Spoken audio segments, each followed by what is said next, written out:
Hey guys, welcome back to more homeowner association stories. In this video, an entitled neighbor built an illegal 3-story house in his garden to spy on me. Here is what happened. Let's dive right into the video. So there's a lot of stories on here about how HOAs are horrible, but I've got a story where I was actually able to rely on my HOA to make sure I was able to have a peaceful time in my new home. I spent nearly a year looking for the house of my dreams, and when I found it in an HOA that was 20 miles from my apartment, I knew I could not let the opportunity slip by. The neighborhood was nice, not near any major highways, so it was quiet, and the house that I was looking at had a large backyard, which was the one thing that I actually wanted. The HOA board met with me and went over their expectations, which were lax compared to some of the stuff I read about on here. They allowed all sorts of pets, they had set dates when they would have approvals for construction by, and as long as your outside decor was not a hazard, they allowed for decorations on the porches.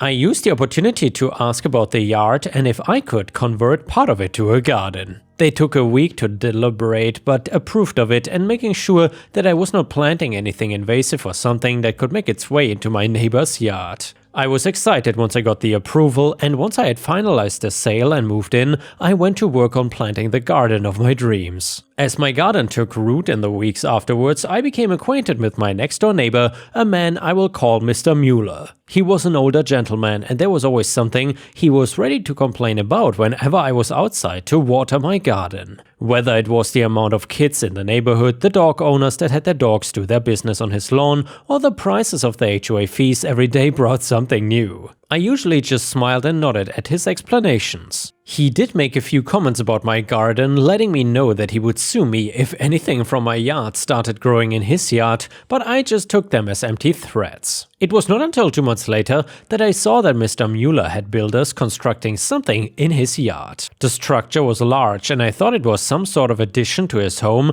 but because it was closer to the fence that separated our property, I figured it wasn't that. The workers were adding height to the building and I was starting to get worried. I asked him about what he was doing and Mr. Mueller claimed that the structure was a shed. I remember watching as the building got taller and taller, reaching even higher than my home. It looked to be getting around 3 stories tall. I wanted to be as polite as possible to see if there was a way Mr. Mueller could stop construction. The way that the building looked, it was gonna block part of the sunlight my plants in the garden would get, but there was also the issue of if there were windows directed over my side of the fence, that Mr. Mueller could have a view of my bedroom. Also, as a side note, I had a little history with this neighbor of him trying to spy on me, which was rather unpleasant. He also loved taking pictures of us, and obviously I didn't enjoy that very much. However, I haven't gone to the police yet about it. I did not want my privacy to be disturbed, but when I told him that there was a chance that his building might cause some issues, he claimed that it was just a way for him to keep an eye on my garden. He gave me a wink and headed back into his home, and I felt sick to my stomach. The size of the thing he was building worried me, so I did some digging that night to see if it was something I could bring to the attention of the HOA. I did not have to look long. Apparently the HOA was supposed to notify neighbors of any new structures being built on a neighboring property. I checked through my emails and paper mail to see if I was missing something, but actually I wasn't. There was also a bunch of permits that Mr. Mueller was supposed to have in order to construct anything that close to a fence, and he never produced any paperwork that said otherwise. I took the information I gathered and, the next morning, I went to the HOA board to let them know what he was doing. My hunch had been right. Mr. Mueller had never gotten permits to build so close to my fence, and the height of the building went against the HOA and the county's code. The HOA board went with me to confront Mr. Mueller, along with inspectors that would determine if the structure could be built. My neighbor was not happy and he started to yell at me that I was being selfish and childish by running straight to the HOA instead of talking to him first. The HOA board sent me home and told me they would speak to me at a later date about the situation. Before I left, I saw Mr. Mueller trying to sneak some cash over to one of the inspectors. He was actually trying to bribe them. I got a knock on my door a few hours later and the head of the HOA came in to talk to me. The construction was not sanctioned at all, so Mr. Mueller had until the end of the week to remove it. He had apparently put up a fight after I left, claiming that my reaction to his construction was unfounded, but once he heard that he'd not only be fined by the HOA, but potentially indicted by the county for illegally putting up a structure, he got very quiet. I watched the next day as the workers in his yard started tearing the structure down. Mr. Mueller was giving me a death glare the entire time, but I did not let it bother me. I was just glad that I wouldn't have to worry about my privacy anymore. The next couple of weeks had people talking about what happened and how he ended up getting fined by the county for unauthorized construction. I don't think he left his house for months because of the shame of everything. As for me, I got my perfect house back without having to worry about some weird neighbor trying to block my sunlight and peer into my windows. And the next one is titled, Am I the a-hole for telling my neighbor to grow up, get a life, and get the F over the fact that I painted my house a color he does not like? So I bought a house in a community without an HOA. I wanted my home to be my home, and that includes making it look the way that I want. I also chose a neighborhood that already has fun, colorful houses instead of just plain earth tones. I finally got to the point where I could repaint my house. I picked a soft peachy color with sage blue and soft and dark pink accents. Fun and colorful without being too out there. I think if you Google colors blue sage peach, you will see a similar palette. My neighbor Paul hates it and has been complaining since we started the project. He also made his opinion known that he hates our front lawn, which has lots of wildflowers and sunflowers, fun garden flags, a little free library, etc. Basically, each and every time I've told him that I don't care. Truly, I don't, and I've suggested a few times that maybe he would be happier in an HOA community that has control over everything and forces people into having earth-toned homes. Paul got angry when I suggested that and said that he has lived in his home for 15 years and should not have to move. I told him, okay, well, you will have to learn to live with a little color. Last weekend, I was putting in pavers that my niece and I had painted together. They are all things like ladybugs, turtles, birds, etc. in fun colors. I adore them and my niece is so excited she gets to be a part of my home. Paul then came over to complain yet again, saying it was all an eyesore and my niece was here, so I just told him, it's time for you to grow up and get the F over what I'm doing with my house. He got even pissier and told me that I have no right to talk to him this way, do I know who I'm talking to, etc. I told him to just go away and get a effing life. If he has so much free time to complain and moan about a colorful house, maybe he should just get a hobby.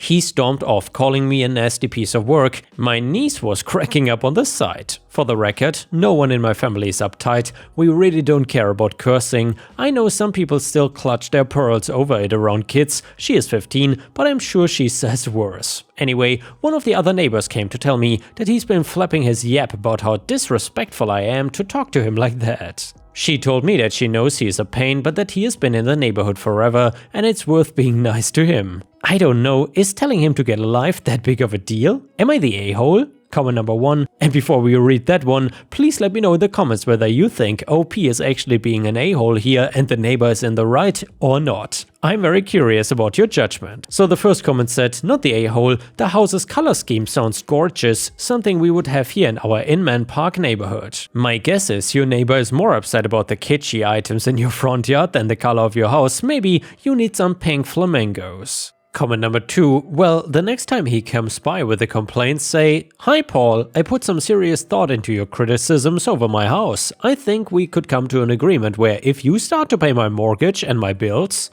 I will happily adjust the aesthetic of my home to your liking. We could start on August 1st. Does that work for you?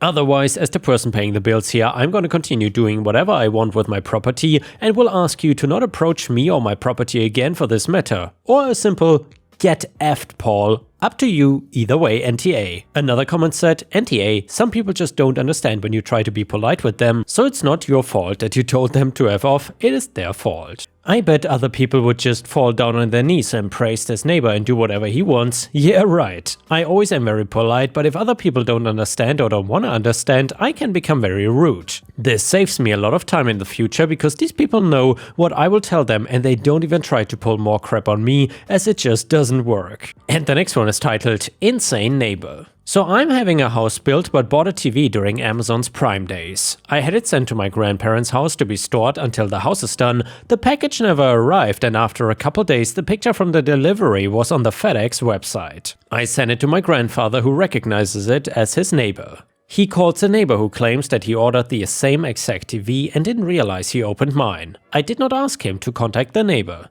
The neighbor says he's coming in the following week and will give me his as is the same exact TV. A few hours later he says, I called Amazon who said for me to keep this TV and for you to call them so they can replace it. I tell him that my refund/replacement has already been denied multiple times and that I was told to contact local authorities and law enforcement, but I would call again.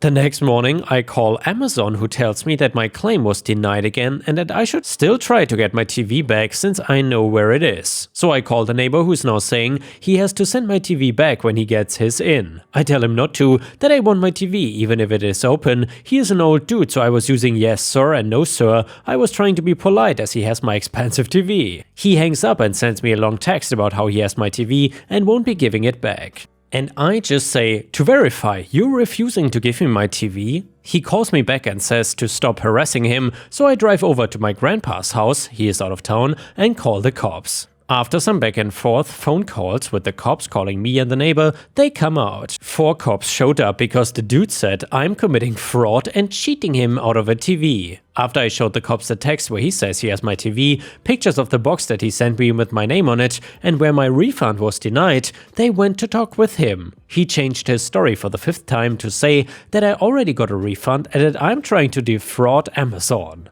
End of the day, I got my TV back and the neighbor calls my grandpa. Grandfather calls me saying that I discredited him, he meant defamation, and he says that I called the cops on his neighbor and cheated him out of a TV. The neighbor is claiming he won't get his package now because he was supposed to keep mine. This old dude was so entitled he thought he had a right to my TV. I don't think he even ordered one in the first place now. Edit, for those of you curious, the cops were only able to get it back because of our state laws. In most states, they are required to give the package back if the person it was addressed to contacts them. The "you can keep misdelivered packages" only applies if it was addressed to you in the first place. Either way, the next one is a malicious compliance story. So I worked for a water company for 25 years and was one of their most productive repair crews, that is until the new manager, let's call him Mr. Numbnuts, started. We had a monthly rota where you are on call for 1 week in 4 for emergency repairs out of hours. On the day in question, I started work at 7:30 AM on a Friday and finished work at 3:15 AM Saturday morning. And by the way, ripe stars, that is absolutely inhumane, crazy working hours. To be honest, where I am from, a shift like that would not be legal. Anyway, it was a pretty long-assed shift. I get to work Tuesday morning and get called into the office by Mr. Numbnuts and informed that according to my vehicle tracker, I had left the yard at 3:12 AM and not 3:15 AM, which is an attempt to defraud the company. As you can imagine, I was absolutely fuming at this level of BS. I told him that at the time I was covered in mud and sweat and just wanted to get home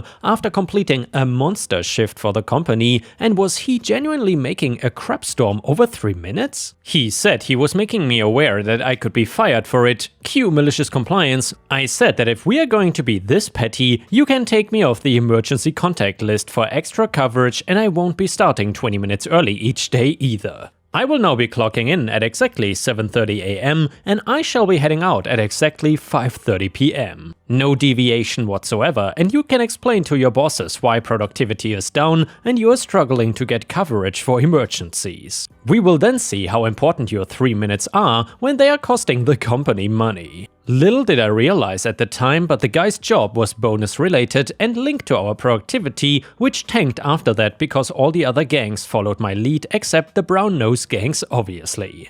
3 weeks go by with an absolute crap show in customer service complaints about their work not being carried out in a timely manner. My productivity dropped from 7 jobs per day down to 4. And of course, Mr. Numbnuts gets called in by his bosses to try and explain what the hell is going on. He tried to spin some BS story that I had turned all the guys against him for no reason, and that this was the result. Little did he know that I'd actually trained his boss when he first started with the company 15 years before and wanted to come out and find out what we do and experience how hard the job is. He surprised me by working a full month on the repair crews before going back to the office. Anyhow, the boss calls me in to find out what is really going on, so I explained how he had used the tracker to monitor what time I had left the yard and that I had guesstimated my finish time and overestimated by 3 minutes because I was absolutely knackered after working a shift from hell on call. Conclusion: manager was let go for misuse of the tracking system, as it's only supposed to be used for emergencies and not monitoring, and we had our on-call system reviewed to cut the hours we were having to work. And the next one is another malicious compliance story, and please let me know in the comments whether you still enjoy these malicious compliance stories. I, 30 female, have been working at a super small construction company for the past 2 years. I have put my best foot forward every day and never had any issues with anyone in the company. As of 3 months ago, they moved me from an in-field coordinator to an accounting position. It was an emergency move as one of the employees stole 80k from the company and they needed an immediate replacement. My new supervisor, we will call her Mary, 34 female, was always super kind to me and we have become pretty good in-work friends. Well, these past couple months have been hell. I hate the new position and to be fair, I'm not very good at it. So I found a new position and I've been keeping it a secret for a while. I let the owner know first and he was very kind and receptive to it. The issue started when Mary got word of it. She immediately cornered me and started going on this rant, saying things like, "Why didn't you tell me? You're being incredibly unfair and selfish. I can't believe you would do this to us. This is unacceptable. Don't ask me for a referral because you're not getting one from me." I politely told her that the opportunity was something I simply could not pass up. She then went to the owner and asked for any details I might have given to him about the new company and new position. I believe to try to sabotage me leaving, and thankfully I had not discussed any details about it with anyone. It was awkward after that, but I didn't think anything of it the next day when things took a turn for the worst. Mary decided to be petty and removed all of my authorizations to any accounts I had so I couldn't perform any of my daily tasks. I did not want to leave on a sour note, so I brought it up to the owner as Mary was out of office that day. He reauthorized my accounts and I continued to work. Mary was back the following day and was completely livid that I had went around her and talked directly to the owner. Her actions towards me would only get worse from here on out.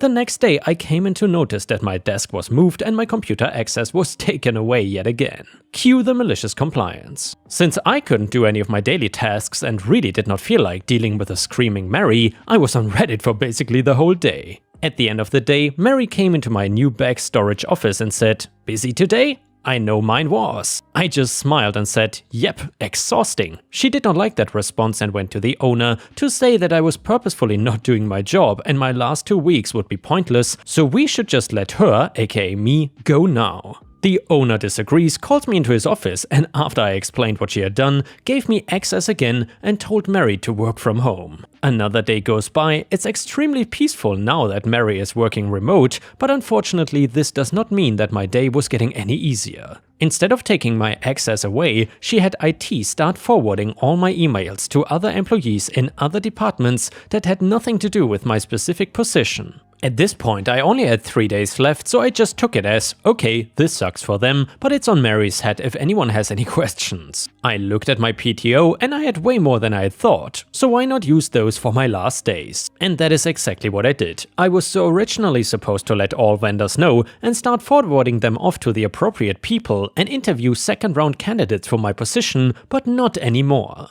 The owner was completely okay with it and understood that Mary was being toxic and that he would have a talk with her about her attitude and position if this continues. Now with my last 2 days and me being on PTO, I finally thought I was safe from Mary, but lo and behold she was still holding a massive grudge as if me leaving my position was a personal attack on her. She then called me at 4:30 in the morning and left me a voicemail saying our company was having an accounting emergency and I need to come in immediately. I called her back about 4 hours later, which she was fuming about, and went on a massive rant about how I am extremely entitled. That I will never get anywhere with my attitude, and she is embarrassed for our company to say that I ever worked here, that if she ever finds out where I'll be working, she will make sure that I'm fired and will never get a job in this town again. I laughed at her and she went ballistic, like when you take a 4-year-old's toy away. She was screaming so loud her voice was shaking, saying silly things like I have no respect for her or the company and that I will rot in hell. I hung up on her once she started bringing my family into things. I called the owner